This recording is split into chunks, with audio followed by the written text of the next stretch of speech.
Hello, everybody. Welcome to the Iowa Everywhere Network and the Rosenblum podcast. Just me, Sage Rosenfels today. Brent Bloom is out. I have on a special guest, Will Hewlett, throwing coach extraordinaire.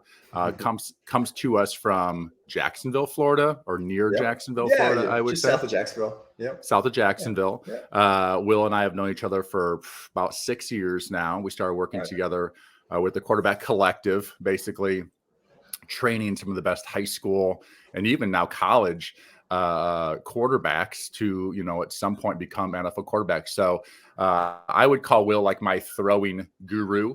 When I work with quarterbacks, he works with them more from a throwing standpoint, and he has a deeper understanding of the throwing motion. And it's a shame for myself that I did not meet you earlier. I did not meet you in like year one of my NFL career, because to be honest with you, no one really showed me how to throw. Very much self-taught in high school, very much self-taught in college, very much self-taught in the pros. I always got little teaching things here and there. I mean, Brian Schottenheimer was my quarterback coach, right? Well, he played for Spurrier, and I remember the old Spurrier throwing motion where your hands are way up by your ear. And so obviously that's not the proper mechanics. You don't see anybody doing that.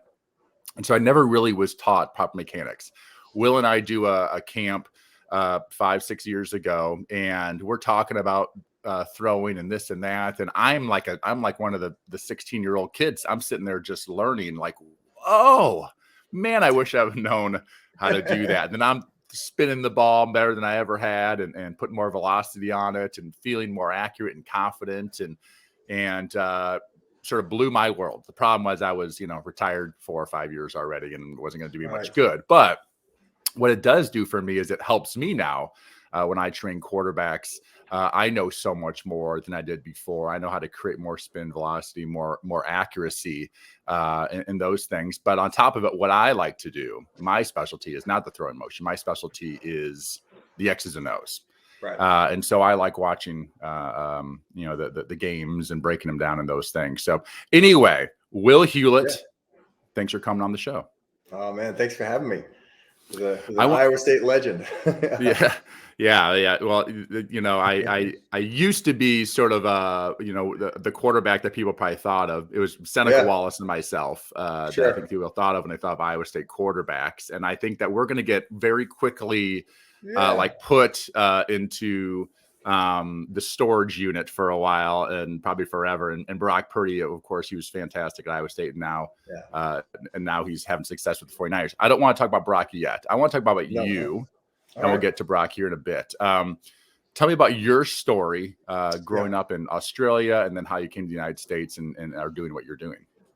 Yeah, it took a pretty unique path, I guess, to get to where I'm at now. You might be able to detect a slight accent from time to time, but basically grew up in Australia, and I had just this unhealthy obsession with American football. I got to say American football because we were having this discussion the other night, like, why is it even called football in the household? My youngest is arguing that, why is soccer called soccer and why isn't it football? But anyway, so I had this obsession with throwing, and I wanted to be a quarterback in the NFL. I was like 16, I think I was, when I was like, I'm going to go be an NFL quarterback, which is quite an unrealistic, somewhat ridiculous dream to have growing up, literally 9,000 miles away on different side of the planet. And I think the international football is growing, but at that point it was quite random. So I went on this exchange program and found a way to move to the US and kind of pursue my dream.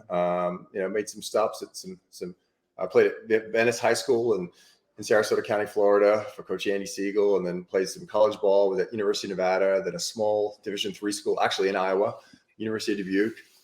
Played with the Quad City Steamwheelers Arena Football League team, Arena 2. Yes. Yeah.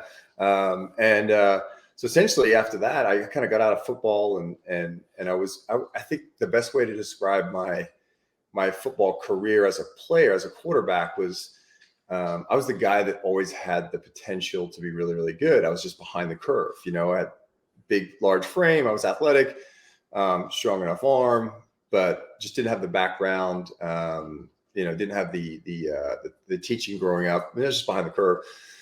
So about a year after not playing anymore, I just had this obsession to get back in it. Never thought I'd be a coach, but instead of going through the traditional route of jumping on a football field and coaching with, a team, I found myself really wanting to invest time in understanding the throwing mechanics of football, because I felt like that was most of the reason why I wasn't successful. There was a level of inconsistency.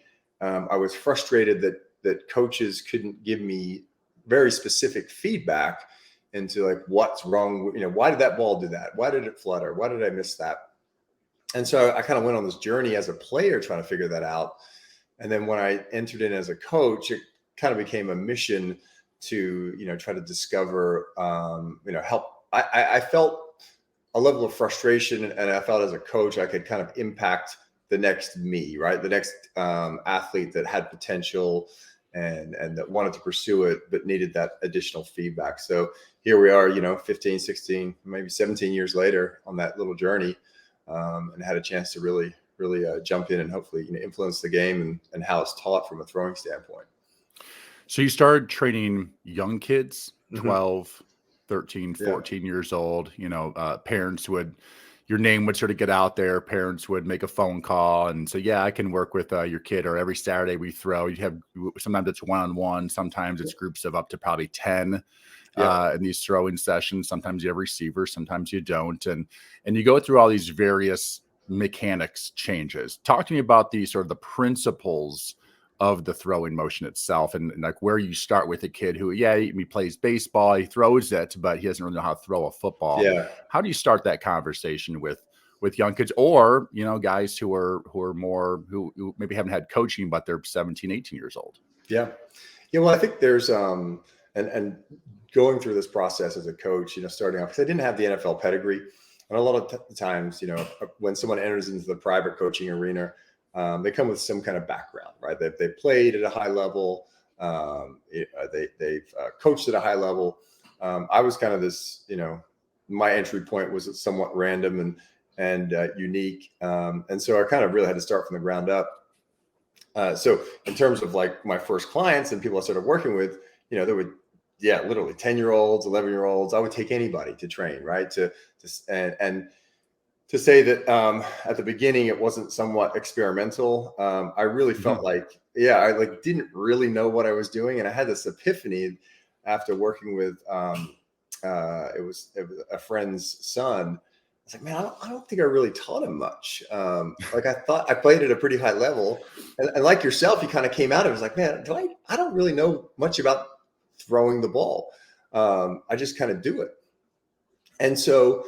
And again, like someone like yourself that played at a very, very high level, of course you're able to throw the ball, but there's all these little areas that if you were able to improve and understand better, just even having an understanding for a lot of athletes is really enough to take their game to a new level, right? It's like, oh, if I focus on this, it's going to help result in this. So as I kind of went through that process, I really stepped away from football and dove into the baseball world and a little bit of the golf world.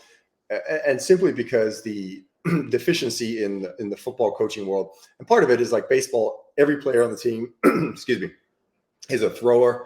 And so the biomechanics are applicable to everybody, and especially with pitching, right? Like, teams live or die on the ability to throw a ball hard and fast at a very small spot. So they kind of went down that road. They're, probably 30 years ahead of where football was.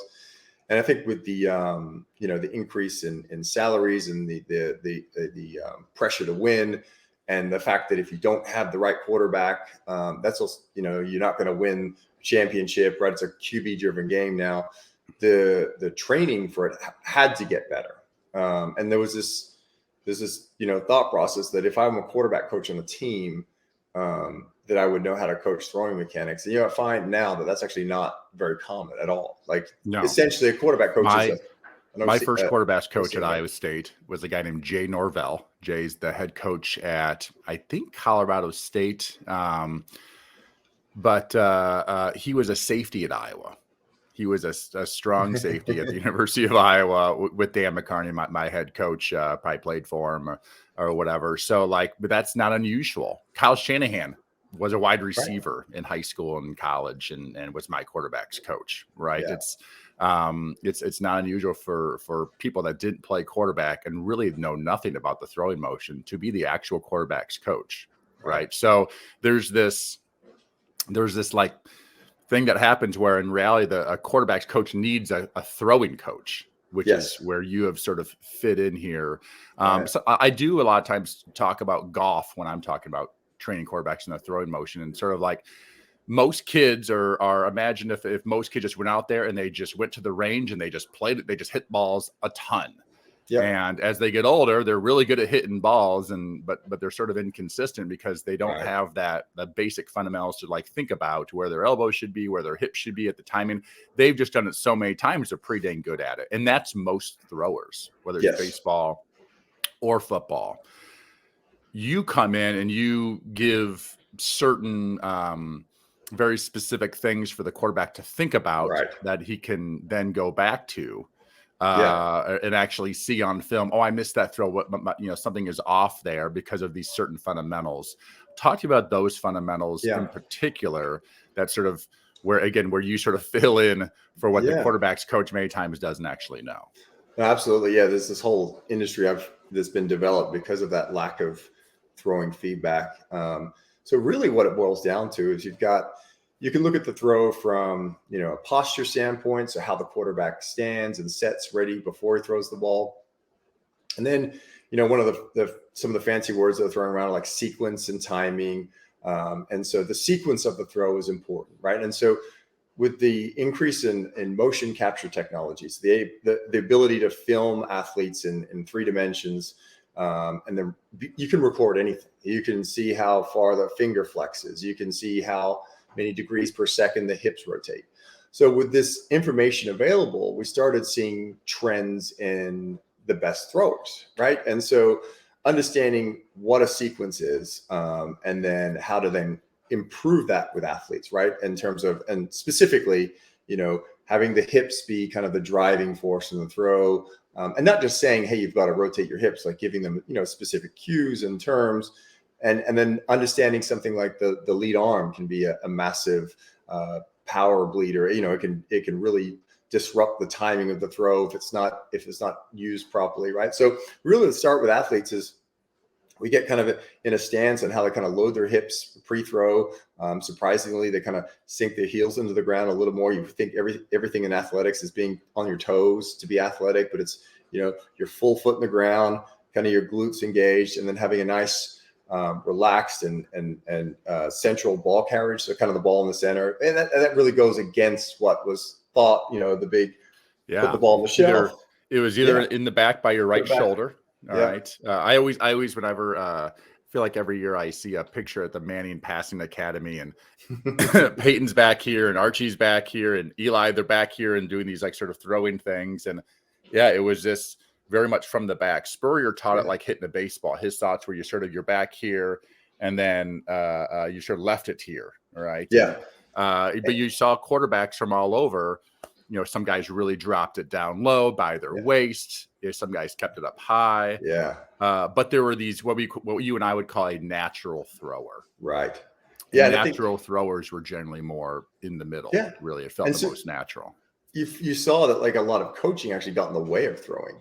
And so my focus has been to try to, and one of the things I say is like, don't kill the natural thrower. We want to take the things that make them great in the first place, and then just give them some guidelines to, improve on that. And so, some of the misconceptions, right. And this is natural, lifting the ball up and getting it further back and closer to the ear to make it quicker and tighter. Well, quicker and tighter doesn't mean better. And it doesn't actually mean faster, right? In fact, those adjustments typically restricted the quarterback's ability to drive the throw. And I think you can see just from even the game today, like a guy like Mahomes or Matthew Stafford, some of the guys that have Josh Allen. Yeah, exactly. Rodgers, they play with, a pretty relaxed pre-pass, where they hold the ball. You'll see the ball dip down sometimes, not all the time, but they will have a lot of movement in the throw. And if you skip all that, like the number one thing that correlates with velocity is going to be how your front foot hits the ground and how far your arm can lay back behind your head. And so these traits were kind of coached out of a lot of throwers that became pushy and mechanical. And so this is balance of like, an infielder in baseball, a little shortstoppy feel to it, with just a little bit more, control and maybe a little bit more of a vertical release.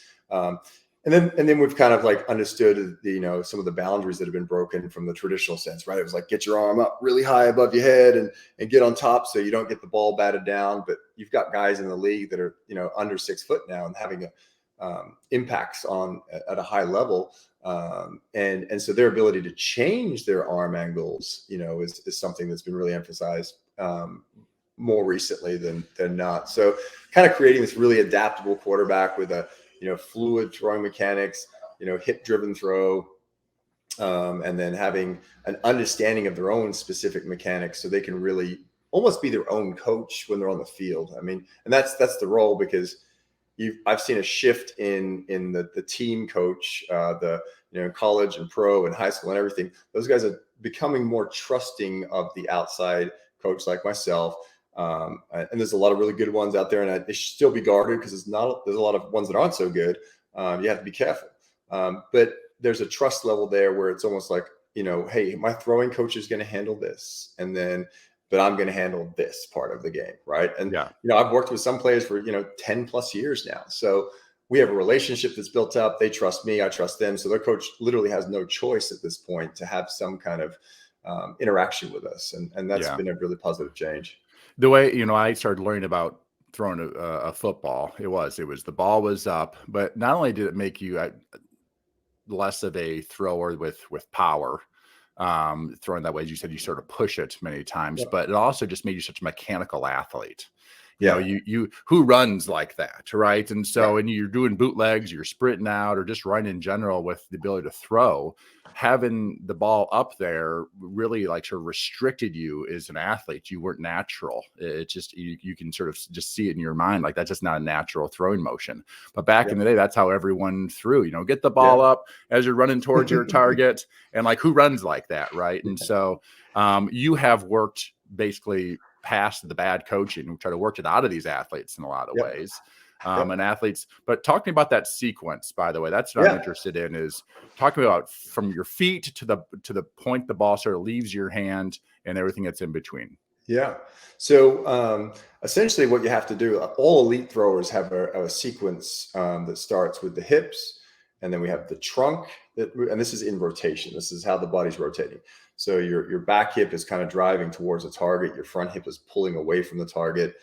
And then the next sequence to start, and it's these little curves that go up and down when you measure it, is the trunk. And then the trunk basically has the hips to them. The hips get ahead and it grabs on, and then the trunk comes, and then your elbow comes through, and then your shoulder rotates over. So 1, 2, 3, 4, hips, trunk, elbow, shoulder, and then rapidly in the same order, but in reverse, the hips stop, and then the trunk stops, and the elbow stops, and then the shoulder stops. So it's this rapid acceleration and rapid deceleration, and it's how all these little things interact, right? So and there's got to be a separation between, the hips and the shoulders.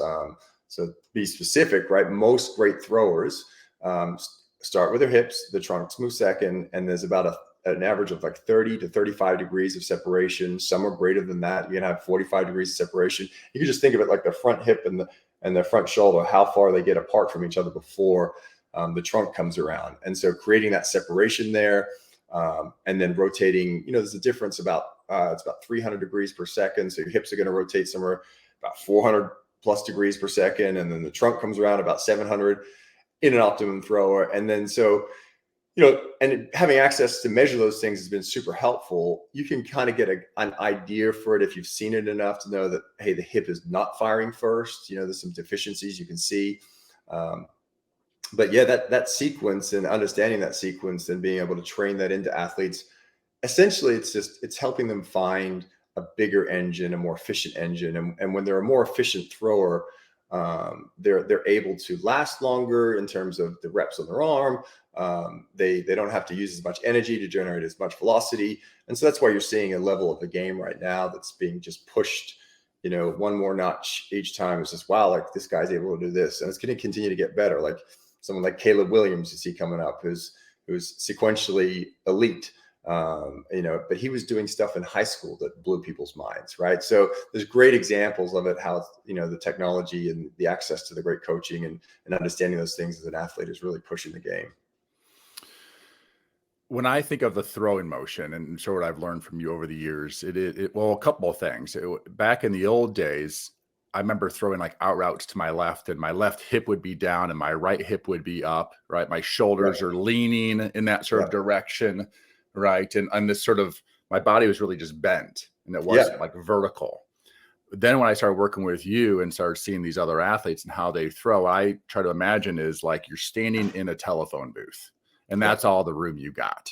All right. The more back in the old days, the pitchers, it was like, oh, the throwing coach is a major league pitcher. Well, major league pitchers have unlimited amount of space. There's no pocket, right? So they're also going downhill, and they're throwing the ball absolutely as hard as they can, right? Yes. So therein sort of lied the part of the problem, where there used to be this sort of follow through with this right foot coming over. Yes. And like you watch Kirk Cousins throw a lot of times, and his right hip comes off the ground, and which you and I we would tell him not to do that as much, right? Yeah. It creates some issues, but keeping the hips basically flat, keeping the shoulders basically flat. Yeah. But what I had learned is, the sequence is sort of like you sort of start the ball in this circle going back. At the same time, you basically fire that right hip. Yeah. And your right hips go towards your target. Meanwhile, you actually, with the ball going back, your body's actually turning, the upper body's turning the other direction. Yes. And you call that disassociation. Your lower half has fired towards the target, and now your upper half is like, it's like a rubber band. And then, and as the ball comes in that circle, and then boom, it comes through. Absolutely. Right. And so that's where like that sort of the whip comes into it. But what I found really fascinating, and you brought up before, is the actually deceleration. Yeah. In the old days, it was that big, baseball pitcher follow through all the way down to the hip and have that right hip to the left hip, and then have the right hip come over. Yep. With you're like, no, stop. Because if you stop, now the end of the whip, that's where the snap comes in. When that's like, Indiana Jones, he doesn't follow through. He actually snaps it. Yeah. And then it creates this sort of snap at the end, which then creates ball rotation, which is a quarterback you want. And something that I really struggle with, something that Peyton Manning really struggled with at the end of his career, was the ability to throw a spinning football. Yeah. And that's where that deceleration sort of comes into effect, is you sort of get that snap at the end, and then the ball, the reason you want a ball that spins a lot is because it cuts through the air. Yeah. Absolutely. And which then creates it to go straighter in a lot of ways. The balls that sort of knuckle, or they don't go through the air well, of course, especially when it's windy. But Peyton was so big. He's 6'6", 240 or whatever he was. He got away with it in a lot of ways, where someone like a Brock Purdy, someone smaller, Drew Brees, couldn't go with it. And Drew Brees had his own throwing motion, right? We're talking about guys in the Hall of Fame, going to the Hall of Fame, who didn't have great throwing motions, because being self-taught or self-taught by your dad, who's was a great player, but also played like in the 70s, So that's what I find interesting about the throwing motion conversation that I never learned before, is this disassociation and starting of the circle with the ball and throwing that right hip at it, and then everything else comes around it, but actually stopping. And you see the left arm. Yep. That's another different thing. It used to be the left arm, sort of, you pull it through, sort of you pulled through, and now you're actually sort of stopping the upper body a little bit. With the left, you see a Tom Brady, you see a lot of players talking about that aspect, that deceleration aspect of the throwing motion. Well, first off, I mean, I'm super impressed, man. Like your description there was fantastic. They're really good, man. You got it. That was really good. I'm impressed. So yeah, like the deceleration phase, and it's like, one of the terms is like kind of keeping your eyes and your shoulders level, right? And it's the difference between being the old linear thrower, like to the target, versus a rotational thrower, right? And it's like, you constantly hear people say, "Oh, I threw that ball off his back foot," and I always chuckle when I hear that, because I'm like, well, yeah, that's how the game's played, is literally off your back foot. Have you seen a baseball player hit a baseball? They're not following through to their left leg; they're staying back there, right? Exactly. So keeping the weight back. So And so what we found is that if you ignore the stop and the finish of the throw, it's like the best description I try to use is when you were a little kid and you rode your bike and you hit a curb. When you hit that curb, you went flying over the handlebars, right? And so you have this sudden stop of energy. Well, anything that's not attached to that object is going to keep going. And so the football's not attached, right? You're going to let go of the ball. So we want to generate as much force as we can through rotation, through our hips, through our trunk, and then we want to run into a wall. And when that stop happens, that rapid decel moment, the arm keeps going and that snap, and then you get the high spin rate, the high RPMs. And I think it's probably it's not necessarily a natural way of, we think like push more at the target equals more. But then when you think of it from a crash standpoint, it's like, well, if you've ever been in a crash, you feel the energy stopping. And so when athletes can have that light bulb moment of sitting back and rotating and feeling that crack of the whip, it's a whole different ball game from that standpoint. And it's fun to see happen in athletes, and it's fun to witness, come out in their game. I feel like the biggest things I see that are different now, not all NFL quarterbacks, right? Yeah. But from a lot of them compared to what things were. And, I came to the league in 2001 and watched other guys throw, are a couple of things. One, shoulders. Everyone sort of had these angled shoulders, left shoulder down, right shoulder up, right? Yeah. And then bringing that right foot off the ground. Yeah. Bringing that right foot and sort of bring it towards the target, so you sort of end up parallel like a pitcher like Greg Maddux back in the day. Right. Now it's very much shoulders flat, and then keeping that right foot there. Because if you keep that right foot there, that helps with the deceleration, that helps with the stop, right? Which then creates, at the end of the day, the snap, which is really what you're looking for. And so I think you're seeing in both pro football and college football, and probably high school football too, the skill development level has never been higher in the game. The ability to throw and catch, and the private coaching with quarterbacks and like receivers, they have private guys out there too, working and learning from former NFL receivers of how to run certain routes, how to come out of breaks, how to catch the ball properly, right?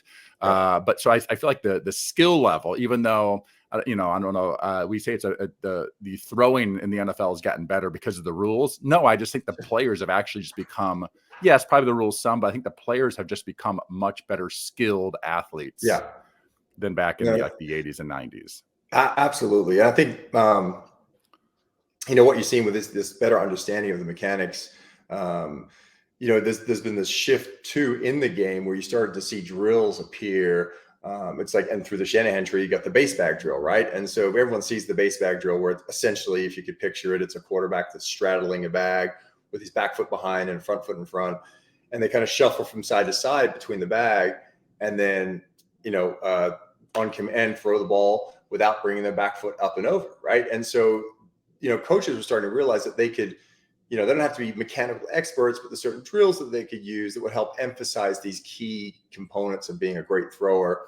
And so the popularity, there's a better shift in terms of, instead of just wasting your time at practice on individual drills that don't really apply to the game, there's been a better shift there for the most part. There's still a long way to go for a lot of, certain teams and coaching trees, and there's still some stubbornness there. It's like, well, it worked for this guy, so it's going to work for this guy. But the evolution of the game and understanding those things, I think, has been super helpful. You mean just the shuffling through the bags back and forth, shuffling back and forth, and then sprinting out and throwing the ball is not like a natural thing that occurs in the pocket? Exactly. And it's the argument people can use, and I used to, be careful, but, I don't want to offend anyone, but I stopped worrying about that. I think it's well, if this player did it right, then and they won a Super Bowl, then it must be a great drill, right? Yeah. Well, if we're gonna, Peyton Manning's a really great example. The guy is a legend. The family's legendary. They're all great throws. I bet if you looked at Arch Manning, though, his nephew, he doesn't throw anything like Peyton does, because the evolution, right? The evolution of how things are being taught, and not that he hasn't gotten great insight from Peyton and Eli, and because that's going to be unbelievable for him. But Peyton wasn't, you're not going to remember him as an elite thrower. And that's not a knock on his ability to play quarterback. If anything, it makes it even more impressive how good he was because of the lack of ability to drive the ball later in his career, spin the ball. It just relied on pure anticipation and probably this library of defenses that he could go through at any moment in the back of his head. But yeah, I think again, the modern thrower is evolved substantially, where you'll see kids in high school that are more elite than a pro quarterback, 20 years ago, 15 years ago. Yeah. It's when we work together, you say Caleb Williams is one of those guys. But a lot of guys we see at these camps, I see them. I show up. I don't know who they are. They're 15 years old. And I'm like, this kid throws it better than I ever threw at my career. And he's 15 years old. Mind-blowing. Yeah. Malik Murphy, when I first started, he's a quarterback at Texas. When I first saw him throw, I was like, who is that kid? Is he a junior in college? And they're like, no, he's 15. And, just spinning it like crazy, but keeping that right foot, in the ground. Well, let's move on here. Let's talk about the guy that we worked with, you more than me from a physical standpoint, Brock Purdy, who has just exploded onto the scene here in the last month of the NFL season. And we'll see where he takes this team very possibly deep in the playoffs. And who knows what. I have a feeling that this is going to be like a Kurt Warner-y sort of story. I'm not saying he's going to win the Super Bowl, but I feel like he's perfectly set up with one of the best, if not the best offensive mind in football, with the best defense in football, with tons of athletes. Of course, Debo's out with the high ankle sprain, but great tight end, other good receivers, running game, everything is super well coached. And then Brock's out there just balling. He's a game and a half in or so, and almost two full games, and has played incredible football. When he showed up to you, so Iowa State plays their bowl game, and their season's done. His career's over. He comes down to Jacksonville, and you guys start throwing. Talk to me about that process and what you saw in his throwing motion. Yeah. And he was a kid that I'd followed his career just out of interest. Like, he was a ball player, right? At one point, I think he was preseason Heisman Trophy watch list, and I know, like, his final year wasn't maybe as, great as people expected. But the kid had 46 starts. It's ridiculous, 46 starts. Yeah, but he basically started for all 4 years. I think his first year, 4 or 5 games, he didn't start yet. And but his career, he won a ton of games, played in a ton of games, played in a lot of big games, but it didn't really progress from they won 5 games and then 7 games, then 9 games, then 11 games. So his both statistically and winning wise, it didn't improve as he went on. That was always man, Brock's not getting better. Right. That was one of the struggles with him in college. And of course, all the physical metrics were not there. He's not 6'4". He's not going to run a 4'5" 40. He's not going to, do this and do that. But when you actually watched him play, and for me, as a guy who threw for 10 touchdowns passes my senior year and 52%, watching him play even a freshman, I was like, this kid's a baller out there. Yes, he is he is running around. He sees the blitz coming from the right. He's going to sort of flow to the left. Yeah. This kid is making some incredible throws. And his accuracy, especially on the mid-range throws and even the quick stuff, was impeccable. And so I always thought this kid, I always thought Brock had huge upside, even though he was 6 foot and never threw the ball 60 yards. Right. So anyway, going back to it, tell me what you saw when he showed up with that throw in motion. So he showed up, and I actually went down because the bowl game was in Orlando, watched that bowl game, and that was really good to see in person. And so even just, I was glued to the warm up. I was watching him warm up, and I could see from my eye, some inefficiencies from his backstroke, and his front arm was overactive. He'd have this kind of elbow kick where it would get up very, very high. Yep. Didn't really have an understanding of how to utilize his lower body, kind of played on his tippy toes. And then had this, we talked about before, this concept of over rotation. He didn't decelerate very well, right? He kind of got up and spun out of his throws a lot.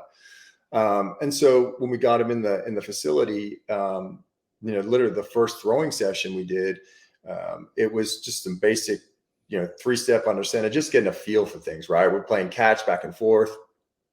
And by the way, just before we get into that, the a lot of these kids don't know how to drop from No. center, or even like Yeah. hand the ball off from center with Right. detail, because high school, college, a lot of these It's gone. kids are Yeah. barely in Yeah. shotgun, right? Yeah. And so you're starting from scratch Yeah. in some ways, from under center. Yeah. And so like we want to, at that point, we're like, we know he's got a bowl game coming up. He had the East West Shrine game. And so we've got about 3 weeks or so to prepare for that. And so we want to be careful not to overhaul things too much, to put him in a, kind of a state of confusion or transition where it's like he's in the middle of a change, Yeah. but make enough tweaks. Well, the thing I learned very, very quickly about him, getting to know him quickly and fast, was that kid was, it's kind of like a perfectionist in terms of his approach, and not one that's going to, some guys that are perfectionists, it kind of holds them back almost. It cripples them because I can't be perfect. He was realistic. He's like, I want to get it perfect. He's like, he told me, one of the first things he said, he's like, you can tell me everything. I can handle it. Yeah. And I'm like, oh, okay. That's very rare for athletes to be able to manage a lot of external and internal cues in their throwing. Well, I would sprinkle a couple things like, hey, focus on this with your lead side arm, and let's keep your hips a little bit low. And I would just fire these cues at him one by one. And it was like, boom, boom, boom. It's like, wow, this guy's actually picking up steam very, very quickly. And one of the things that we do while we train is we film a lot of it, right? And it's only, 240 frames per second. We can slow it down. And it's not as good as motion capture, but which we did get done with Brock. We did have 3D motion capture come in, which was very, very helpful. But we would take what we did on the field, we'd go upstairs in the room, and basically we just sat down and went through everything that we felt like, okay, these are the areas that I think we need to improve, right? And some of the specifics were, we wanted to get a little bit more quiet and controlled up top. We wouldn't necessarily adjust his whole throwing motion, but just be aware, like, we don't want to get too overextended behind with your arm in the backstroke. And if you have a better awareness of your front arm, not going all over the place.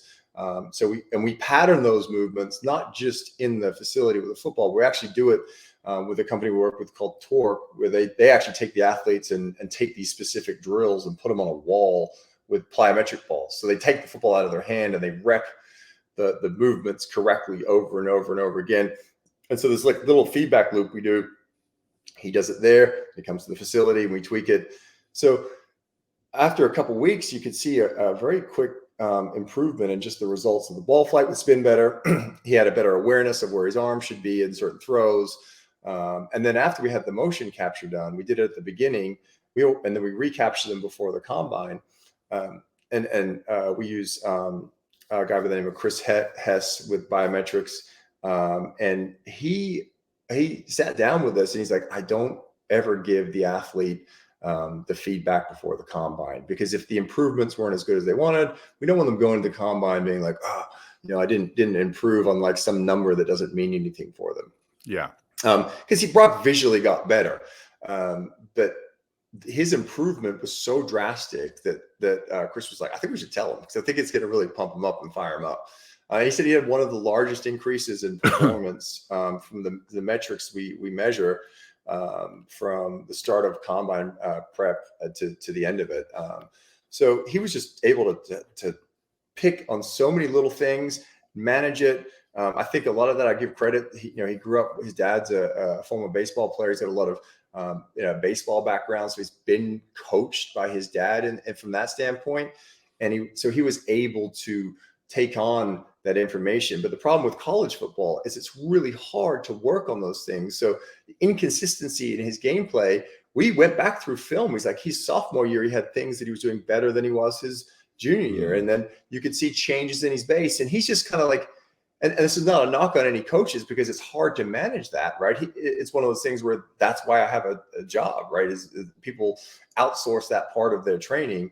And so there's things that we could pick off and like, look, this is not good. This is good. And then also just understanding, and I think you helped a ton with this, and just seeing the game and the film, maybe a little bit of a different approach in the pocket and the way he approaches the game from like a protection and awareness standpoint. And I think once he cleaned up those mechanics, he got that awareness. Now you're seeing, I think, the best version. And knowing that there's more that he can continually improve, but why he's having so much success. What we see that jump in performance now coming on the field in the professional levels. Yeah, so I wasn't down there 2 years ago. I went down with Ian Book when you got him ready. He current Philadelphia Eagles. Is he in the practice squad or maybe the third quarterback? He's in third. I think he's active with the Eagles. But for this year, I couldn't be down there. Brock and I would just watch film. So he'd work with you, and then a couple of days a week before that East-West Shrine game, I would sit there, and it's amazing with the technology nowadays. I got my iPad. I'm watching pro film on a Zoom, of course, and I can draw on my iPad of routes and this and that, and we just dive into NFL film. And oddly enough, high school kids don't watch a lot of college football from a film standpoint or pro football, and college kids, they don't watch pro football either. You're mostly watching college football. You're watching your opponent, you're watching yourself, you're watching practice, but you're not going up to that higher level as much. So I just dive into them as much as I can. I know I have a limited amount of time. I'm not one of those people that's like, okay, we're going to talk about all these fronts and we're going to talk about protections.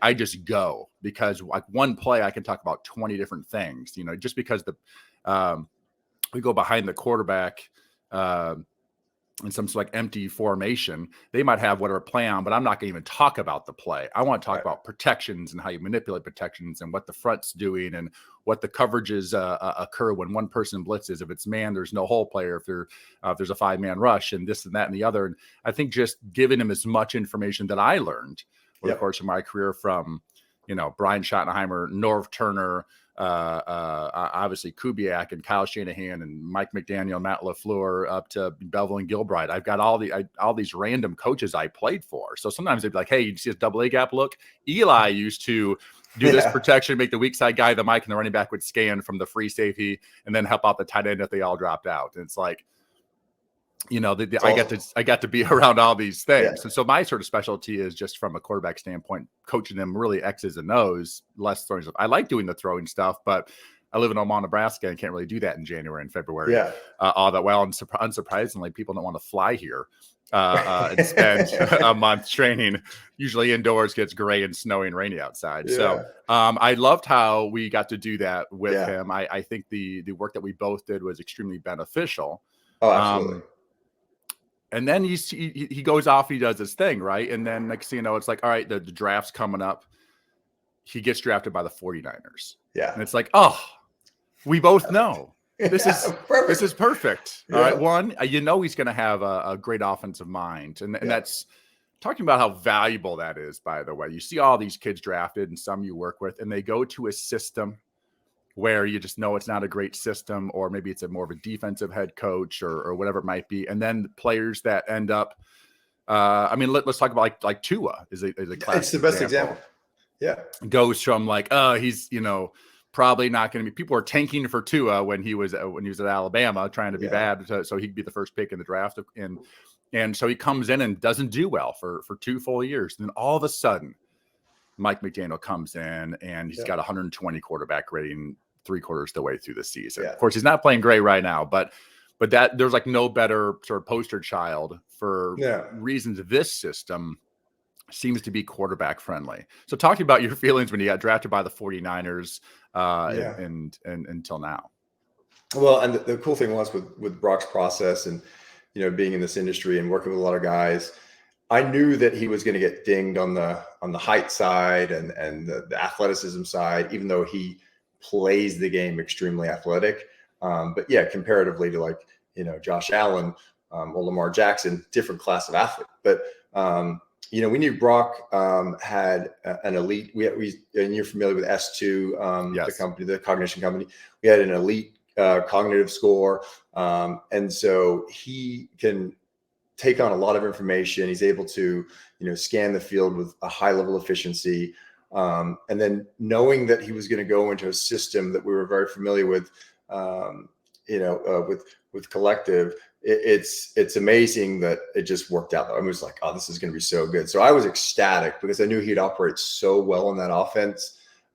He would be able to be a great complement to Trey Lance, and then all Jimmy Garoppolo with the style of gameplay that Brock had, and so I knew it was just a really, really good situation, and that it was just a matter of time. And we heard very, very early on that they just absolutely loved him there.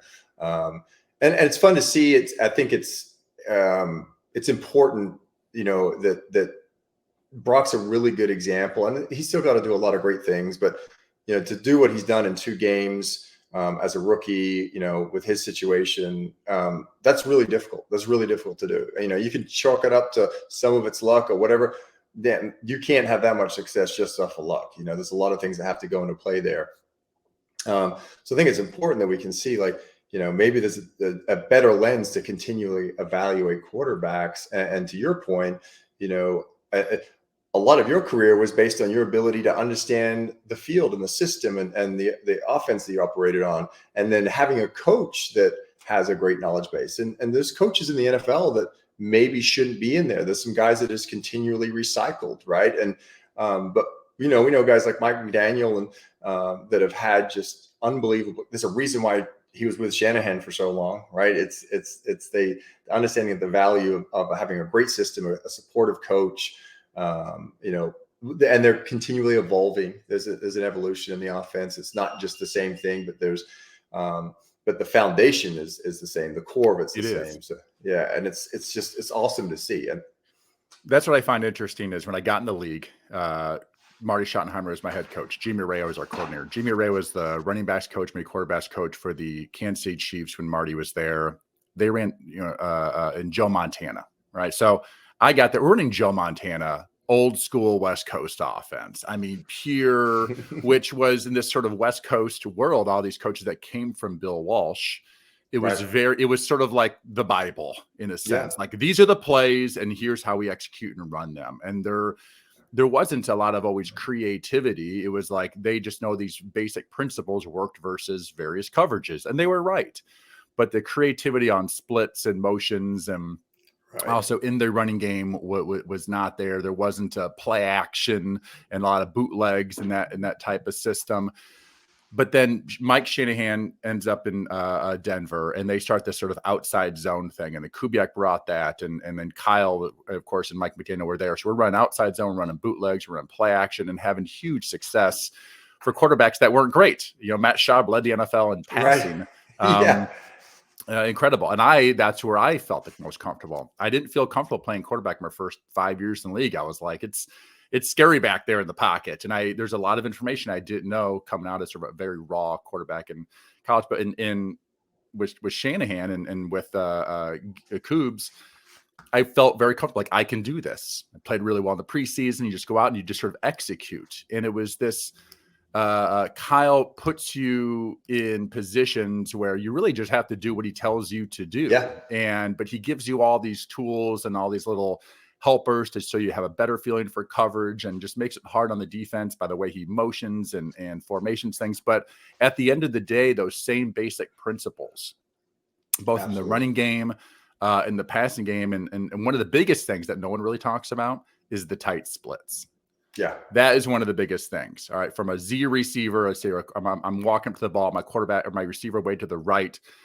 In the history of football, the receivers were always out wide. And then they'd maybe motion across and be in the slot, but really they were out wide. And then these guys, and actually Kyle, what's interesting about the whole thing is that Kyle was in Tampa before Houston, and he spent a lot of time with Monty Kiffin. So he was literally learning defensive football from one of the great coaches in the NFL history, Monty Kiffin.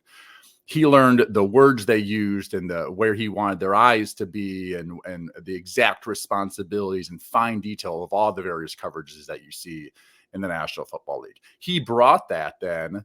So most offensive coaches don't learn that. They learn offense. They don't actually learn what all the precise details are. So Kyle comes, and then he starts learning all these. He knows all this defensive stuff, gets into the outside zone, Kubiak world to play action, and then just starts designing all these super cool plays based off of, well, if we can, when we fake, we can get that linebacker to be here, and they're not going to be here in their pass coverage stuff. And so sort of became this offense of, if we cannot drop back pass at all, wouldn't that be better? Like, as is the offensive lineman. Like, if you throw 30 passes in the game and 0 of them are 7-step drop back passes, they'd be thrilled. And so it was this like minimizing the drop back pass game. All right, bootlegs, play action, screens off the play action to the tight end because he has a bad matchup on the defensive end. Of course, the wide receiver screens, and also their fair share of just straight dropbacks too, but really, really quick answers to get the ball out, and also to a sort of coverage tips and route combination tips that really helped a quarterback identify what he's doing and what he's seeing. And so then they can just anticipate and play fast. And I think that's what Kyle Shanahan has done, and Mike McDaniel, that what they have done. And for me, with Kubiak, when we were all together, was this ability to allow me to actually anticipate. And the game is so fast and the passing lanes are so small. But if you really have a deeper understanding of if you can visualize football from Monty Kiffin's standpoint, now I know exactly what that linebacker is being taught. I know exactly what that safety is being taught. And now I can sort of manipulate them a little bit rather than just going back there and like, well, is he open? Throw him the ball. If he's not open, throw someone else the ball. It became and then you're with that anticipation, you sort of gave me confidence and gives all these quarterback confidence because you really know what you're doing. And it sort of has changed the NFL world so much. So here we are, Brock Purdy. He's got a month left in the season. Yeah, we'll see how it goes. Yeah, it's super exciting. Yeah, very one thing is he's very durable. 46 starts in college. He got beat up a lot too. But yet he rarely missed time. So good luck to Brock. We'll see how that goes. I want to talk about another quarterback really quick. Hunter Deckers. You work with Hunter Deckers. He's also an Iowa State. He's the current Iowa State quarterback from Iowa. Multi-sport athlete in high school. I think he was all state in like 4 sports. Talking about like his throwing motion when he came down and you worked with him. Yeah, it was awesome. So working with Brock and having success with Brock through his development, naturally, the other Iowa State quarterbacks are like, oh, well, what did he do? I'd like to do some of that. So it was good. So I had Hunter out here this past offseason. What an unbelievable arm that kid has. I think he actually threw 90 plus miles an hour in high school. Yeah. I mean, it's something 92, ridiculous. I believe. Yeah. And so again, for him, he was a different kind of athlete than Brock was, a much better athlete from a traditional sense. He changed his body a considerable amount over the years. And I think he kind of found a good weight and a good approach to being the quarterback that he wanted to be. For Hunter, it was similar things in terms of the thought process. He just had a different approach. Not that being a lefty or righty changes anything, but again, for him, it was awareness of his front side arm. We talked about that a lot. The front arm can really be a bleed in energy, right? Or it can start the sequence of the upper body too soon. So giving him more awareness and understanding of where that arm should be, and then his giving him permission to be a little bit more varied with his throwing arm release, right? Sometimes we're stuck in this; it's got to be the same every single time, and then you're presented with a situation where you need to move your arm in a certain manner to, maybe you got to get a little bit wider. You got to get a little bit more of the top or whatever it is. You've got your weight back more. And so him getting understanding how to do move his arm a little bit more freely, again, with the hips and the back foot, understanding the deceleration phase. So same kind of concepts, just a little bit of a different application because he had different kinds of issues. And the comment that, the message he gave me, I think just before the season was actually during fall camp, was that he was throwing the ball the best he's ever thrown it in his life. And again, I know Iowa State season probably didn't go as people wanted it to, and there's lots of improvement. It's hard to replace a kid that's played 46 starts, but I think Hunter's a guy he's got a ton of upside. He's NFL talent. He's got NFL talent there.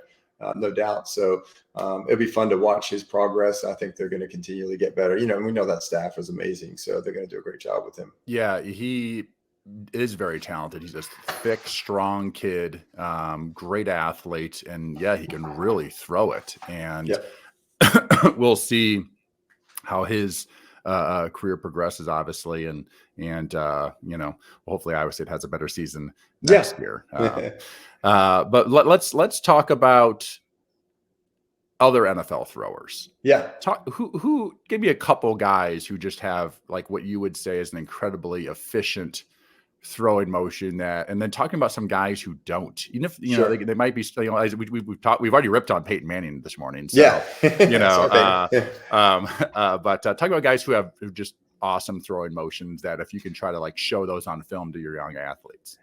Yeah, absolutely. So, kind of the go-to one, and I think it has been Aaron Rodgers, right? Obviously, being able to literally do anything he wants at any moment on the field with that arm.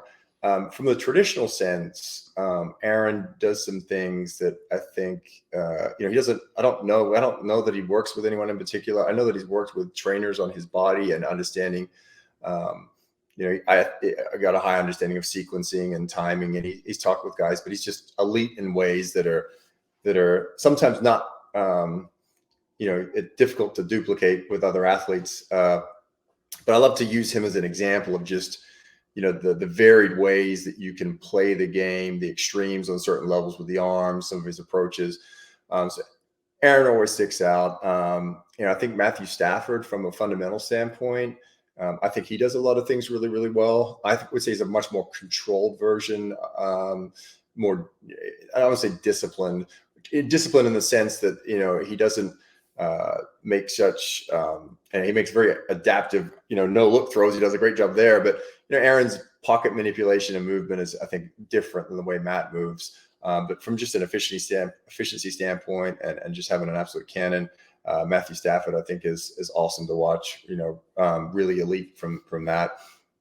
What's interesting for me, by the way, when I watch Stafford, the throwing motion, I love. What I don't like is the feet.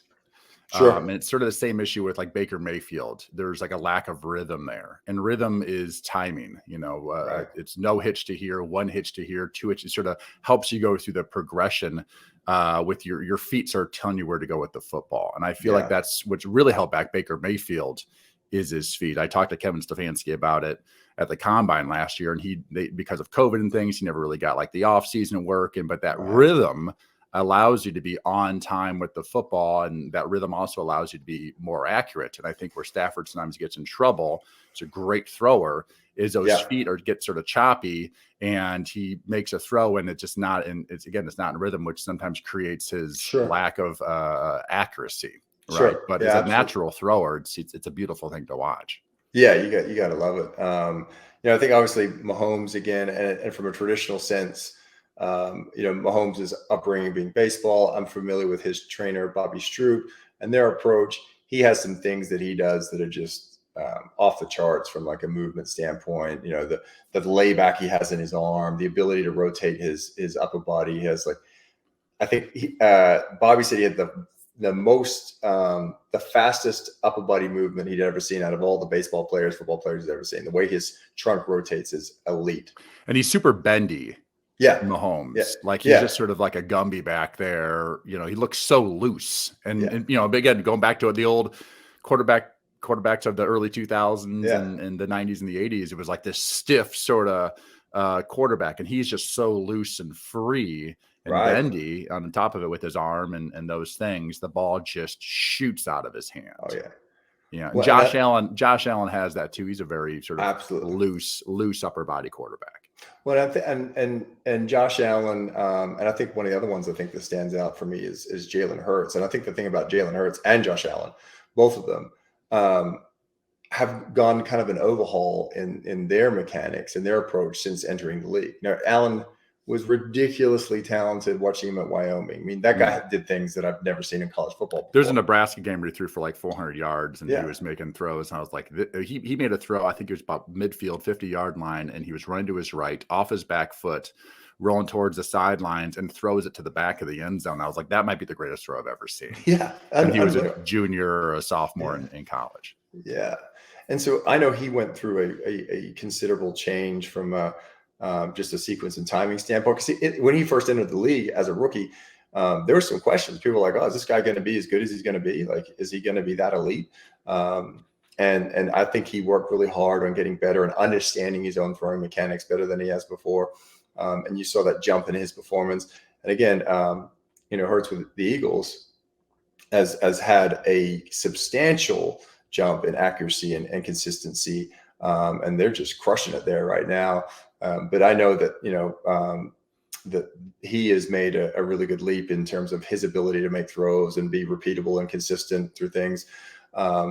It's fun to watch, guys make that transition and have so much success. Talking about the guys who have really struggled, or you're like, man, I wish I could get my hands on this quarterback, because you can just see the flaws right off the, like, just so easily. Yeah, I think it's interesting. I know, one of the quarterbacks, I think he's very, very elite. Locally here, we have Trevor Lawrence here in Jacksonville.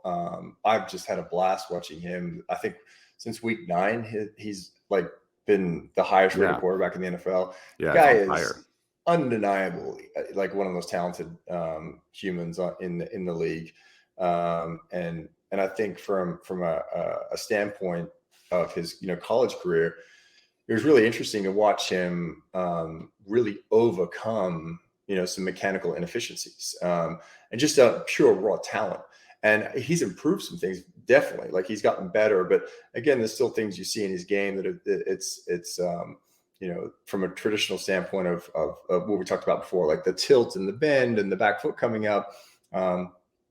But again, I don't want to take anything away from the work he's done and the talent that he has, but he's a guy I still think has another level of improvement to make. That's going to be scary if he gets it all right. It's really about consistency. Yes. That's the whole thing. It's like hitting a golf ball, right? You want to hit it straight every time. And same with quarterbacks. It's this consistent, your coaching creates these sort of consistent fundamentals that then the ball is just more consistently accurate. Yeah. And it's a chaotic game. You don't have these ups and downs in games where you're just not on, or you're not sure why you can't throw to the left, or you give them the tools to think about. Yeah, even when you're out there, in the games, of course, you hope to practice as much as you can, so you're not thinking about it. But I will say straight up, like, especially on 3-step drops or time throws, I am thinking about my feet and where I'm going to step, and where I'm going to step at the last, and where my elbow is. I very much think about the little fundamentals in the middle of a play in the National Football League, which is sort of wild, but those fundamentals really do help for that consistency. Well, absolutely. I think that it's building a quarterback that can adapt to any kind of environment, right? And it's being able to be repeatable, but in a chaotic, because things are going to change. Things are going to change like you're in the middle of your throw and you're like, oh, I have to adjust because of the movement on something, right? And having that awareness level, on this throw, I got to get my front foot in the ground fast, because if I don't, I'm not going to get the ball out quick. I'm going to chop the end of my drop down a little bit, because I see the break of a defensive back. Having that ability to mid throw, mid drop, adjust and really adapt to the environment, as opposed to just kind of going out there and there's probably a freedom to just playing ball. But the problem with that is, like, when things go wrong and you get out of rhythm and you lose it, it's like, God, I can't find my throw. I'm not consistent. You got no mechanism to like lean back into and go, okay, I need to focus on getting my front foot down. That's some of the things we do with our athletes. And we try to give them like 3 personal cues, right? Hey, if things aren't going well, you focus on your front foot in the ground, flashing your shoulder a little bit better, and then keeping your weight back, whatever it might be, right? And so trying to personalize cues for athletes. And when they have those, they're able to, get things rolling again. If they miss one, they know, oh, I know why I missed that. I'm not going to do that again. So that's, we like to see those kind of one throw corrections. When they make a mistake, how quickly can they recover from that mistake? And it should be about one throw if they're elite. Is there anybody else in the National Football League or even college football that's coming out this year? We're in that time of the year where the Mike Mayocks of the world are fully looking at these college quarterbacks, or whoever the draft analysts are, Mike McShay maybe, or whoever, or Todd McShay.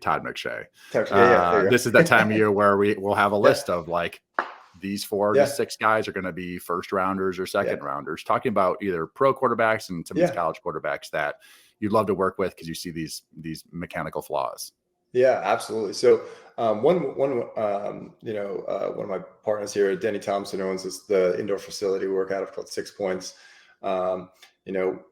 We've got Anthony Richardson from University of Florida coming to do draft prep this year, which is super exciting. And Danny's worked with Anthony for quite some time. So this is familiarity with the program and the system. But again, now we're going to get our hands on him full time. He doesn't have to worry about going to class, doesn't have to worry about practice. He's just going to go into this next combine, phase and just focus on the deficiencies in his throw.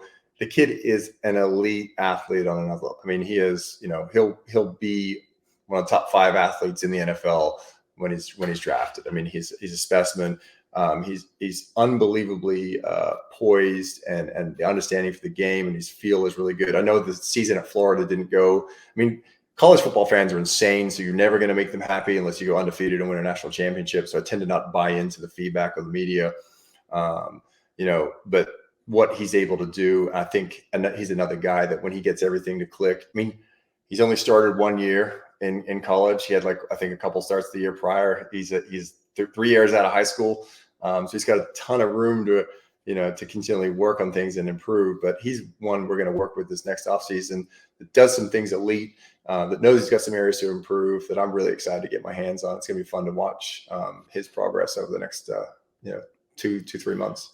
Well, we'll keep an eye on Anthony Richardson as the draft nears. I've seen him play a couple of games at college. He is a tremendous talent and a tremendous thrower. Yes. You can just see the ball comes out. You could tell. I actually can tell when I see college quarterbacks a lot of times, like, oh, he's worked with somebody. Yeah. Because you just sort of see certain mechanical issues. And then you also see guys who are like, well, I can tell he hasn't worked with somebody. Right. Because he has certain issues, but also like, he's out there just winging it. You could just tell he's just out there like, hey, I can throw the ball and no one's ever taught me anything. And, but to be repeatable, consistent, you have to, it helps to have those fundamentals that you teach. Well, Will Hewlett, thanks for coming on the show today. Appreciate it, man. I sincerely appreciate it.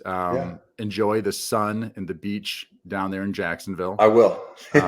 Good luck to your athletes, and looking forward to seeing who you're going to work with as the college season ends here and the NFL season restarts with the draft, of course, next May, and the athletes that you'll be trained for all those things. So I really appreciate you coming on today.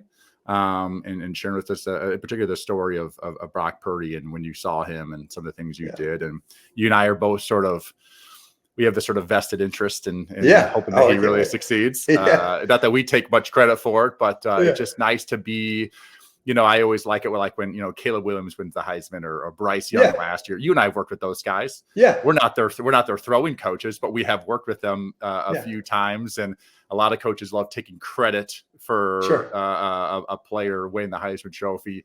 You and I take like 0.001% of that credit, but I just enjoy helping these guys because I just know how little I knew when I came out of high school, when I even came out of college, in my pro career, from a throw and motion standpoint, but also an X's and O's standpoint, to sort of maybe give, in this situation, Brock Purdy these tools that allowed him to interview better at the combine, allowed him to play better when he showed up for their first rookie mini camp, and then the OTAs, and then training camp. And then hopefully some of the things that we did have had an impact on him already.